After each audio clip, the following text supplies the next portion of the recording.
Hey guys, FYI Network today is going to China and we are bringing to you 10 shocking facts about China.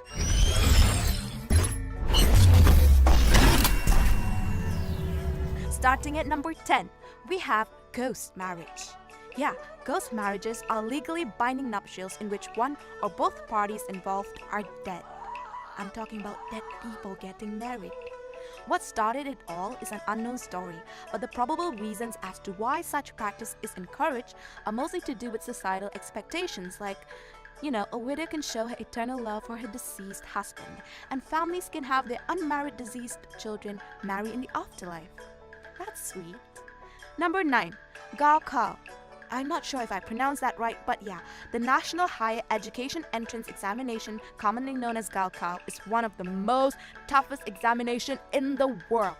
The exams last about 9 hours over a period of 2 days, depending on the province.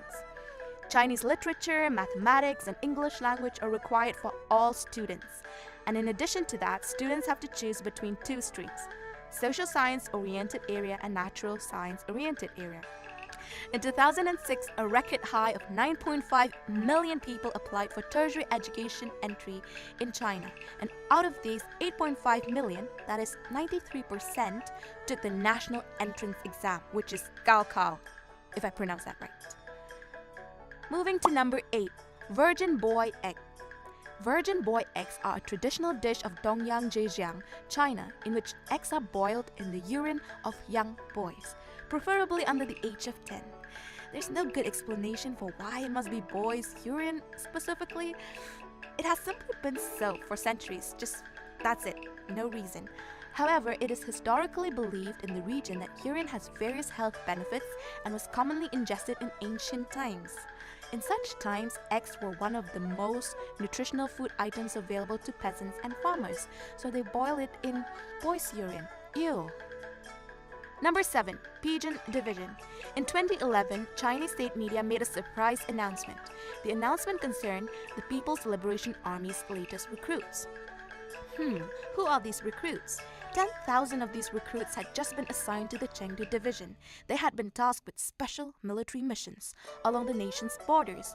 And oh, did I tell you? They are pigeons. All of these recruits are pigeons. And that's right, China's PLA has a 10,000-strong official division of pigeons whose only skill is to poop on statues of famous people. And that aside, the reasoning here is actually pretty sound. In the event that this happened, the pigeons would be tasked with delivering messages at high speed between the country's military installations, especially along the remote stretches of border where keeping in touch is hard enough. Number 6. Death bus. You don't want to commit a capital crime in China. Now they have some bizarre and unsettling innovations, the most unsettling of which has to be the death bus. First reported in 2009, China's death buses are essentially mobile execution vans that travel from village to village, snuffing out the lives of local prisoners. Even more morbidly, these buses have a surgeon on standby so the dead prisoners' organs can be quickly harvested after they kick the bucket, and they are sold on profit. The key word here is quickly. These vans can rock up in villages and knock off 2 to 3 criminals in a single morning. Scary. Moving on to number 5. Living in a cave. Imagine being so poor you were forced to move into a cave. That will suck, right? Like, that's the sort of thing nobody has done outside of a war zone in centuries. Well, not quite. There are currently 30 million people in China that still live in caves. And the craziest part, most of those 30 million freaking love their living arrangements. The majority of China's cave dwellers live in Shaanxi province, where the porous soil and limestone cliffs make for easy excavation. Most have been wired up to the mains, many have plumbing, many come with multiple rooms and a lawn, and some even have mat khans like refrigerators and television. Talk about making the old look classy. Number 4. Nap time. Chinese people are very particular about their afternoon naps. In fact, in Chinese schools, a duration of 30 minutes post-lunch is scheduled especially to catch on with some slumber. Now, the literal part of it states that these nap times are exactly when the sun's rays are at their hottest. Therefore, with consideration to people's health, it is fitting that during this time of day, workers need to take a break. More importantly, the reasoning behind taking a nap with regard to Chinese culture points is to restore the body's balance, the yin and the yang. No wonder I sleep in the afternoon. Number 3. Lychee and Dog Meat Festival. The Lychee and Dog Meat Festival, commonly referred to as Yulin Dog Meat Festival, is an annual celebration held in Yulin, China. The festival spans about 10 days, during which it is estimated that 10,000 to 15,000 dogs are consumed. The local residents and festival organizers claim that the dogs are killed humanly and that eating dogs is no different from eating pork or beef. Animal rights activists and campaigners, however, claim that these animals are treated abominably based on supposed photographs of the event. An American witness claimed that some of the dogs eaten appeared to be stolen household pets, judging by their colors. That's so sad. Number 2. Banned video games. Video game consoles are illegal in China. Ironically though, the PS3 and the Xbox 360 are made in China.